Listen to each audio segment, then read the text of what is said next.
আমরা কোথায় যাচ্ছি সেটা জানতে গেলে স্টে টিউন উইথ আস। লাস্টে বলতেই হয় যে adventure awaits and we are ready to answering the call. Finally সেই 4টে জেদি মেয়ের জীবনে সেই অ্যাডভেঞ্চারের দিনগুলো চলে এলো।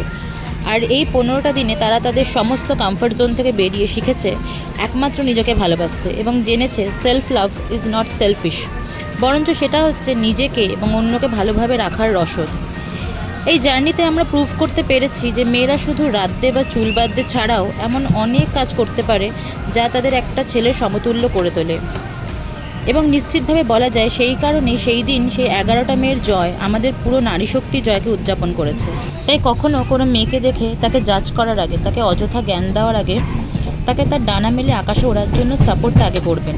দেখবেন সেই দিন আর কোনো মেয়েকে নিজেকে শুধুমাত্র মেয়ে বলে কোনো কাজের জন্য অযোগ্য বলে মনে হবে না, কারণ আমরা পেরেছি আমাদের একটা দুঃসাহসকে জয় করতে এবং তার সাথে একটু হলেও অন্য কারোর চোখে নিজেদের স্বপ্নের ঝলকানিটা তুলে ধরতে।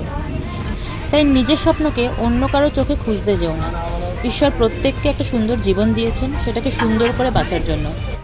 তাই দেখতে থাকো আমাদের এই জার্নিটাকে।